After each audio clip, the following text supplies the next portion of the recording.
Je m'appelle Pirmo, grand maître des échecs du 19e siècle. Depuis que je me suis réincarné en souris, j'enseigne à ce jeune garçon comment jouer aux échecs. Seulement, les parties avec les débutants n'étant pas les plus intéressantes, et ayant toujours voulu enseigner mon savoir à tout le monde, j'ai trouvé le temps pour faire de petites vidéos tutos sur comment jouer aux échecs. De toute façon, vous le voyez bien, Basile est en surcharge et va donc perdre la partie. Alors après tout le monde a commencé les échecs en jouant mal. Moi le premier. Mais quand même là, comme je m'ennuie, il devient vital de lui apprendre comment jouer. On va donc commencer par le début. Donc, les règles de déplacement. Bah tiens, il a joué dame H4.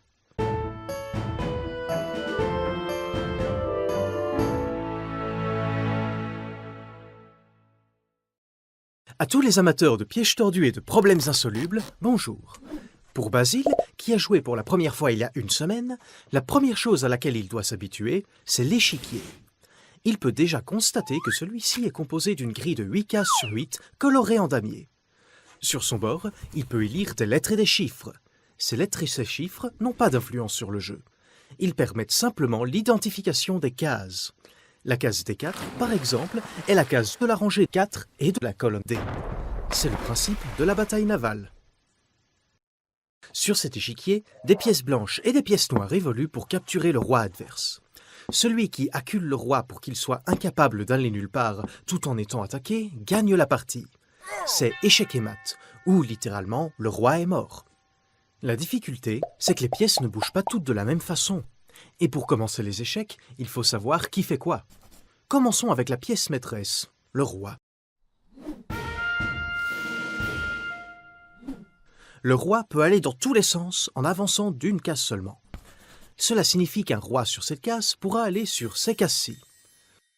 Ce roi blanc a donc la possibilité d'aller sur 8 cases différentes, mais ce roi noir, en revanche, n'a qu'une seule case libre. Celle-ci, car une case ne peut pas être occupée par 2 pièces. Après le roi, la galanterie nous oblige à parler de la dame. La dame est la pièce la plus puissante du jeu.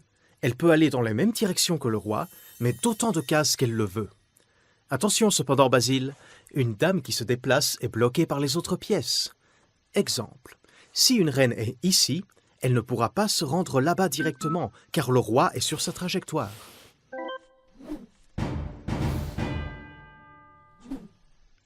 Après le roi et la reine, la tour. Une tour se déplace un peu comme la reine, mais uniquement en ligne droite. À droite, à gauche, en haut et en bas, mais jamais en diagonale. La tour est une pièce puissante, mais c'est une pièce diesel.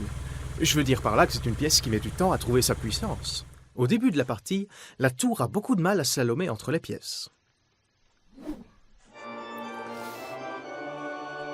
Après la tour, le fou, qui peut aussi s'appeler l'évêque dans les autres langues. C'est le maître absolu des diagonales par lesquelles il se déplace. Du coup, le fou est bien incapable d'aller sur une case qui n'est pas de la couleur où il a démarré. Drôle de pièce qu'est le cavalier. Celui-ci se déplace de 2 cases dans un sens et d'1 case dans un autre sens. Il fait une sorte de saut à cloche-pied qui lui fera toujours alterner la couleur de ses cases. Même si le cavalier est considéré comme la pièce la plus faible après le pion, il a un avantage qu'aucune pièce ne possède. Il n'est entravé par aucune pièce sur son passage. Même entouré de tous les pions, il pourra continuer de sauter par-dessus.